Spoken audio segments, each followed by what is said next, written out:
आणि आता बातमी राज्यातली। अकोला जिल्ह्यात गत 2 दिवसांपासून जोरदार पाऊस झालाय। जिल्ह्यातील प्रकल्प आणि धरणाच्या पातळीत वाढ होताना दिसते। महान इथल्या काटेपूर्णा धरणाची पातळी ही 1.5 फुटांपर्यंत वाढली आहे। 15 जुलैपर्यंत धरणात 25% जलसाठा उपलब्ध होता।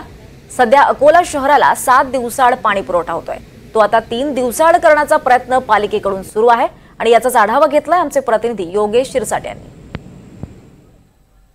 अकोला शहराला पाणी पुरवठा करणाऱ्या महान काटेपूर्णा प्रकल्पावर आपण आहोत आणि या काटेपूर्णा प्रकल्पातील जलसाठा आता मोठ्या प्रमाणात वाढ झाली आहे।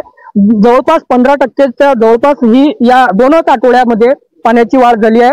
एकंदरीत पाहता आतापर्यंत जून आणि मे महिन्याच्या शेवटी हा 12%वर गेलेला जलसाठा आता मोठ्या प्रमाणात या महान काटेपूर्णा धरणात वाढ झाली आहे। या जलसाठ्याची ही किती वाढ झाली आहे जाणून घेण्यासाठी या ठिकाणी आपल्यासोबत मनोज पाठक सर आहेत।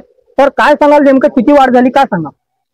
यावर्षी काटेपूर्णा प्रकल्पाचा साठा 12.52% खाली गेला होता, परंतु मागील काही दिवसांमध्ये प्रकल्पाच्या ताल्लोक क्षेत्रात जो जोरदार पाऊस झाला त्यामुळे आज रोजी काटेपूर्णा प्रकल्पात 26.90% पाणीसाठा उपलब्ध झालेला आहे आणि आणखी जोरदार पावसाची प्रतीक्षा आपल्या प्रकल्पाला लागली आहे। दरम्यान आता जोरदार पावसाची शक्यताही वर्तवली जात आहे आणि हवामान विभागाच्याकडून येणाऱ्या 2-4 दिवसांमध्ये आणखीन पाऊस पडण्याची शक्यता आहे। त्यामुळे अकोला शहराला पाणी पुरवठा करणाऱ्या या महान काटेपूर्णा धरणात आता 15%च्या जवळपास जलसाठा वाढ झाली आहे। त्यामुळे अकोलेकरांना पाणी प्रश्न आता हा मिटला आहे।